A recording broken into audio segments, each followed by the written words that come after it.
2021. Boys, who's got money on 2022? Who's got money on 2077? Who has money? Yeah, who has money? Yeah. All the money. Play the ad. This podcast is sponsored by Restream. Why live stream to one platform when you can simultaneously live stream to every platform to discover new audiences faster using Restream.io? Your daily drop on gaming, live streaming, and social media today is Halo Infinite delayed until 2021. Is this a catastrophic situation for the Xbox Series X launch coming November? Does it even matter at all? Gentlemen, good morning. I hope you have your hot takes ready to go.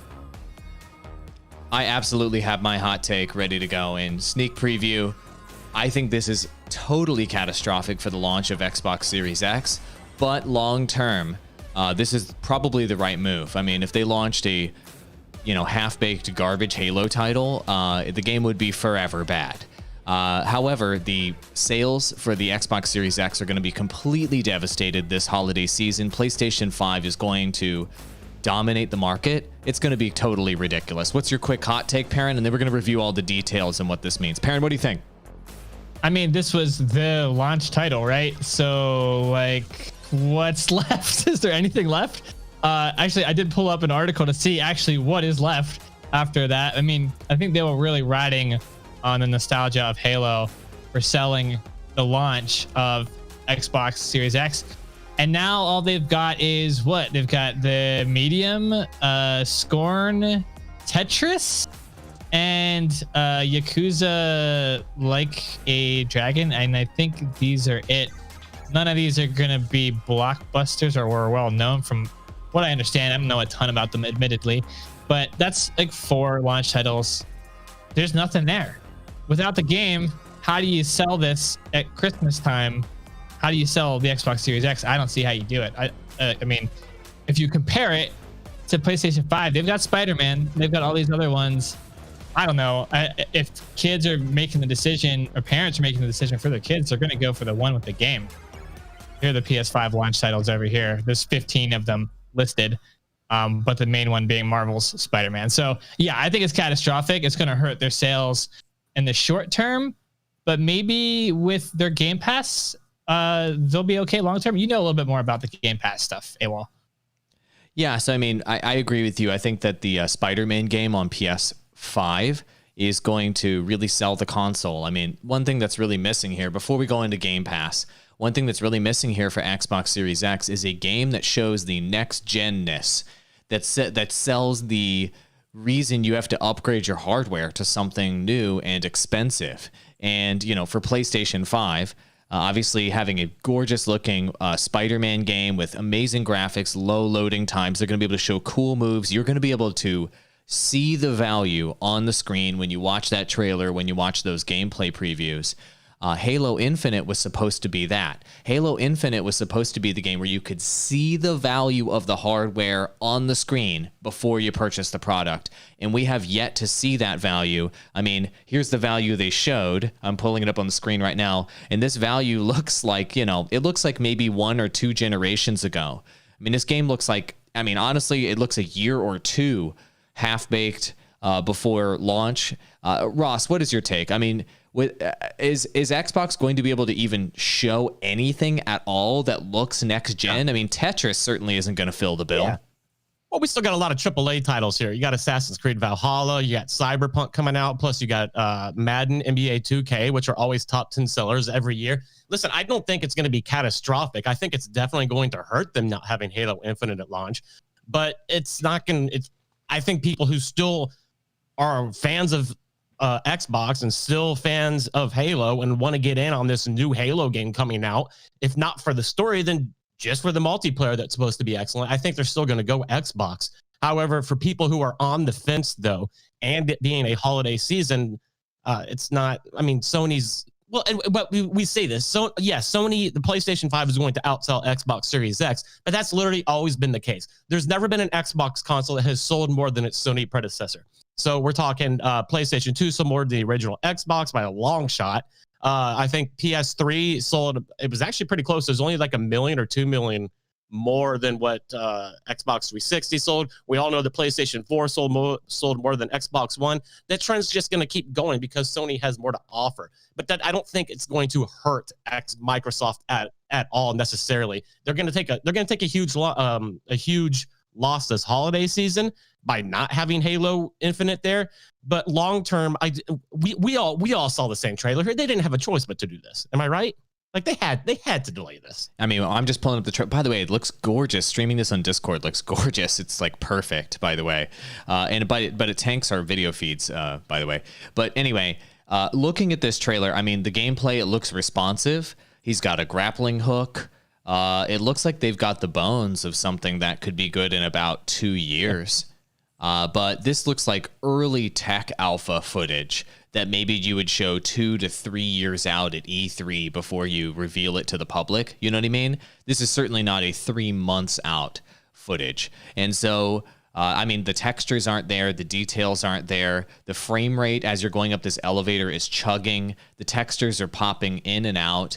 There's no inspired next-gen element here. They aren't able to show off the loading times. I mean, it's just...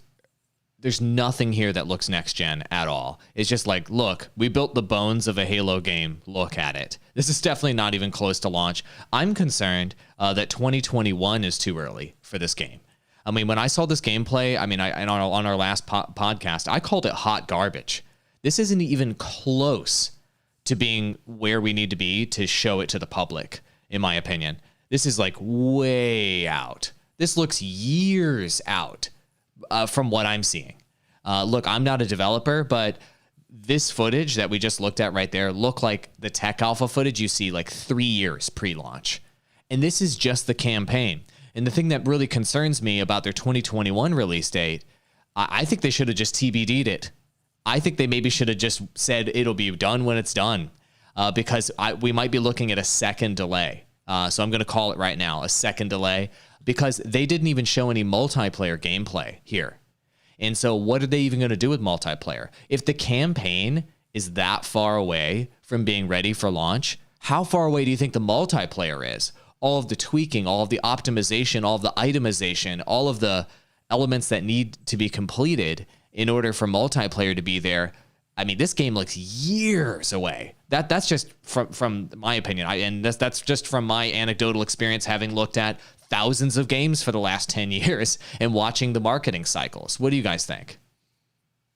I think it's 1 to 2 years out. Yeah, and definitely needs some polish. They are saying that in their official statement that one of the reasons is development challenges, including ongoing COVID-related impacts. So either they're hiding behind that to kind of excuse why the game is in a more rough state than it should have been, or that's realistic, and there's probably a little bit of both there.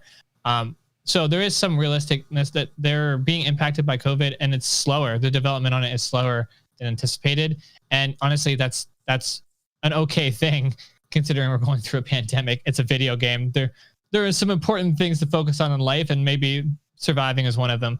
But despite that, I think they need to give it another year to 2 out.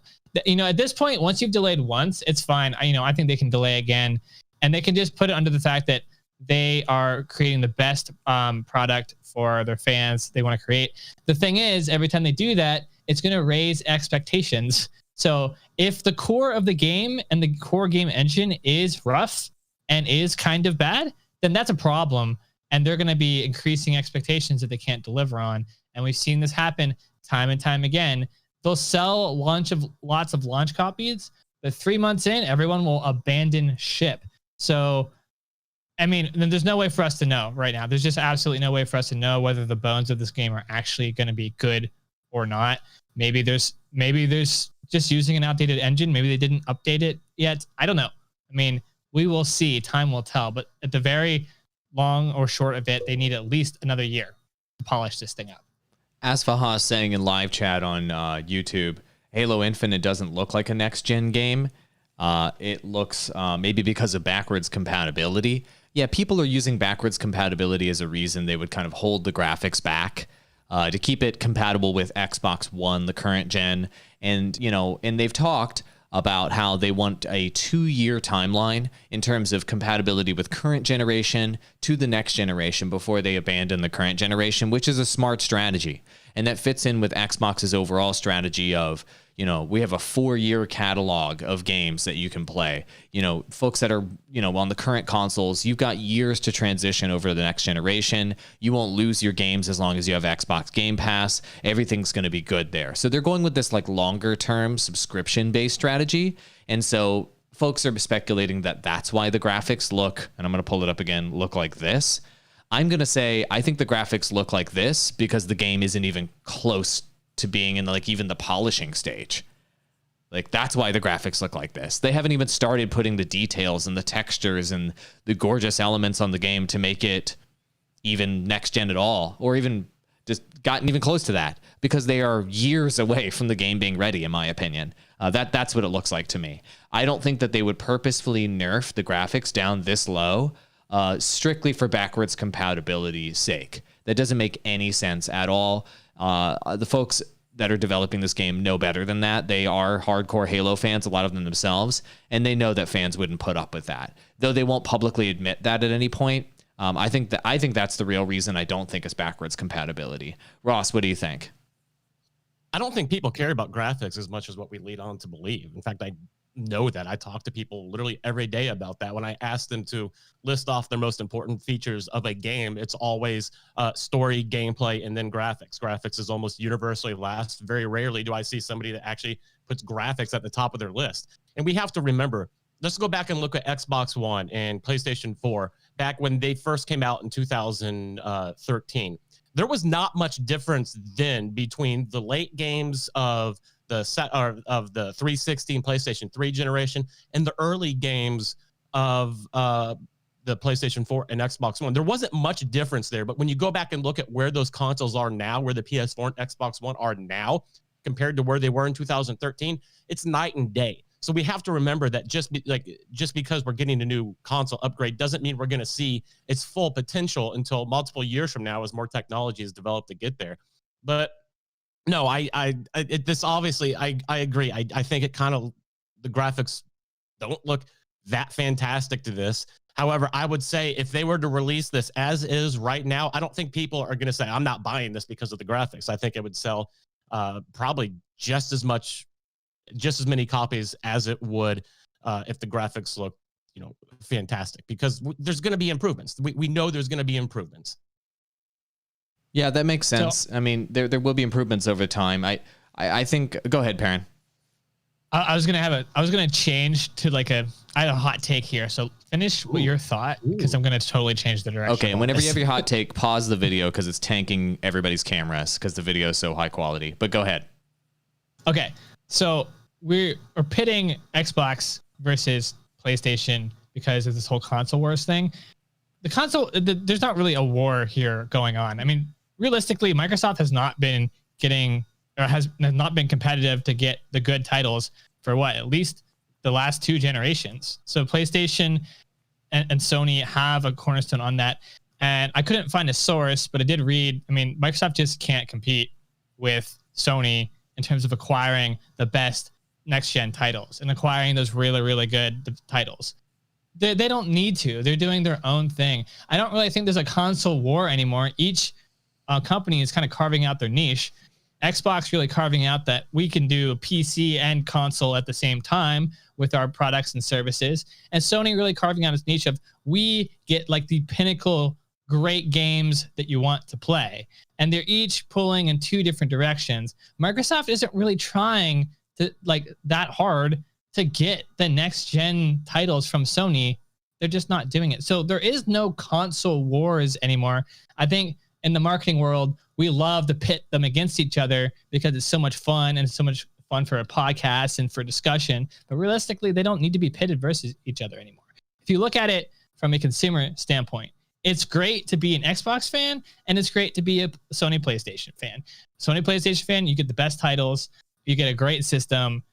If you're an Xbox fan, do you miss the great titles? Yeah, but guess what? You've got streamers. You can just watch them play through it. And hey, hell, I was talking about this pre-show, but maybe even have more fun. Maybe you can't play, the next really amazing story-driven game that Sony bought and had on their system, but you can go watch a streamer do it who has got plenty of money and participate in a community and just get to experience the story without actually having to pay for it as well. As Xbox gamers, you've got options. Plus, whatever your Xbox Game Pass can do PC and the console at the same time. And I know, AWOL, you were talking about the Game Pass, and this is the second time I'm going to hand off Game Passes to you because you know your shit there. I'm going to talk about the Game Pass for a moment. So I agree. So I think what this represents is a fundamental difference between these two consoles.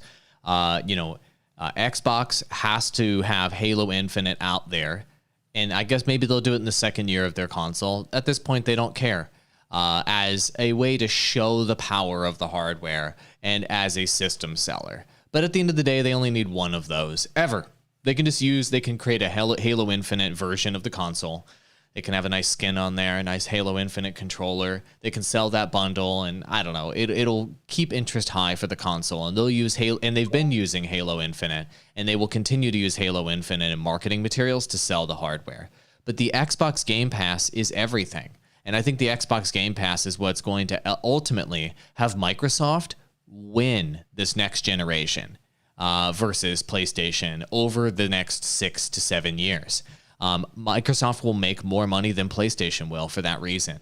I think they have over 10 million subscribers to Xbox Game Pass at the moment, and it's the best value in gaming there is. PlayStation can't compete with it. It's literally the Netflix of gaming. You get hundreds of premium games, most of which are AAA titles that you can play on your PC or your Xbox. And with the xCloud software and what have you, you're going to have the ability to play them on multiple devices in the future and what have you.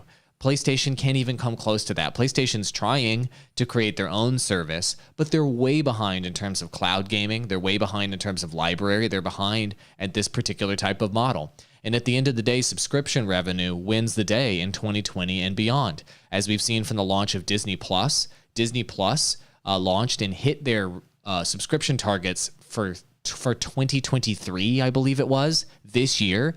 And people, when there's great content, they'll subscribe and they'll pay every single month over and over and over again. And Xbox knows that. So is this the last generation where we have hardware, if you will, for consoles? I think Xbox, when they've talked about Xbox Series X and the technology here, they're calling this like a series, because I think they're going to stop after this launching new console generations in air quotes. They're just going to keep upgrading the Series X to the Series Y, to the Series Z, to the Series whatever, and just putting in better graphics cards, better processors, better SSDs, better whatever it needs to be there. And really, just that console is just a vehicle to sell Xbox Game Pass. And they're probably in the future going to create more portable versions where you can have Xbox Game Pass on your phone, and compatibility with your tablet, and compatibility with your TV, and compatibility with all your devices, so that Xbox game library is available on all devices, similar to how Netflix is available on all devices. That's their play. And that is the future. Physical boxes that you can play video games on is not the future. Don't get me wrong, there's a big market for it right now. But these subscription services like Game Pass, that is the future, and they are way ahead. They are an entire generation ahead of PlayStation right now in that regard. So out the gate, PlayStation 5 is going to crush Xbox Series X, and the headlines are going to be the console war. Sony's winning. Xbox got crapped on. Next generation, Sony's going to be reporting their revenue, and Microsoft's going to be reporting their revenue, and Microsoft's going to be like, what's up, baby? We're making billions more than you every month. Suck it. So they're doing the long-term play. That's my opinion. What do you guys think?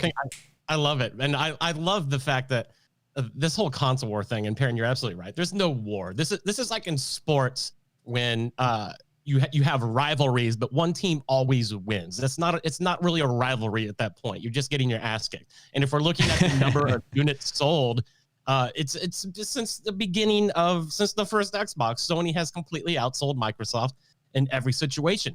And you're right, console wars do not matter whatsoever, but there is a scenario, one that I'm in myself, where people are legitimately torn about which one to get. That's the only way that this console war really can justify itself. Other than that, it's literally just headline grabbing, just to get clicks, just for funny memes and stuff like that. Microsoft and Sony, they're not even like really heavily like competing against each other. Like they openly support each other, because when both do good, everyone does good. We need to stop like just completely shitting on all of these consoles just because we have the opposite one. You have to realize that when we all do good, we all do good. Competition is great for the gaming industry. But essentially, like right now, I am completely torn on which one to get. The Halo Infinite delay doesn't do anything for me. I'm not much of a Halo person, but there are a lot of people in my shoes right now that are looking at, like what you said, AWOL. You just made a terrific argument for why you should actually get the Xbox Series X and, just hold off a year, just enjoy it for now and hold off a couple years until it really breaks out. But for people who have the money now and want to spend it now, it's really hard to say no to a PlayStation 5. So from where you guys stand right now, if you had the money to just get one, which one are you leaning towards getting after hearing AWOL's argument right there about how Microsoft has a fast grip on the future?